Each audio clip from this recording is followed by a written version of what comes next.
And that fence being built in Hungary is on the border with Serbia. Meanwhile, in Serbia, buses full of migrants pull into the central bus station every hour. CCTV's Natalie Carney has our story from Belgrade Park, which is now home to many of these refugees.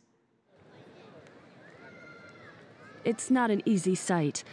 Locals now call Belgrade's park Taşmaidan Tent City, and with good reason.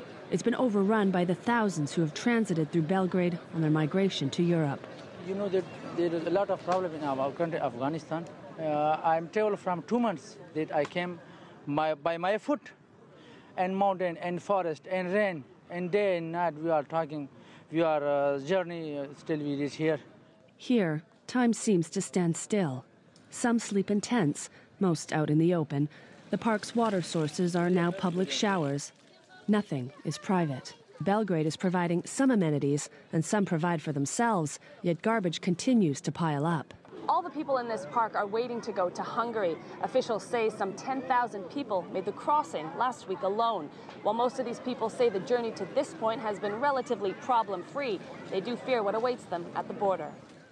They worry they may get stuck in Hungary. That's because under the Dublin Convention, a European Union law, refugees must seek asylum in the EU country where they arrive. For most here, this would be Hungary. The problem is, this is not where they want to settle. And if they continue on, other EU states could return them to Hungary. The dreadful news of 71 bodies found in the back of a truck in Austria hasn't deterred Lokman and his family of 8. They're hoping to find a smuggler who will get them into Europe, bypassing Hungary's strict registration policy. Other people who went ahead of us were told by Hungarian officials that if they didn't give a fingerprint, they would be hit and thrown in jail. You have to stamp your thumb in Hungary. Now we're scared to go to Hungary. A lot of people have relatives in Switzerland and France, and if you stamp in Hungary, it'll be hard to get to these countries. This is putting further strain on Serbia's already struggling economy. Roughly 2,000 people cross into the country from its southern border with Macedonia every day. Still, the Serbian people have been largely accepting of their new guests.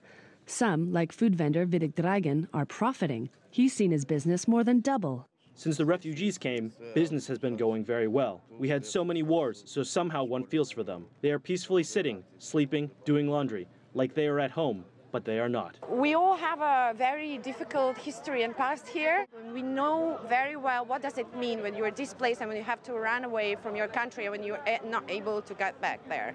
Empathy compels Vesna and many like her to volunteer at a donation center set up by the local community.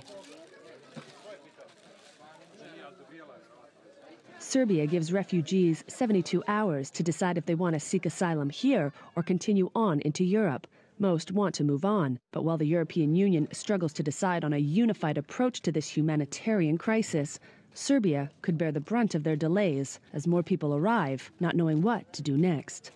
Natalie Carney, CCTV in Belgrade, Serbia.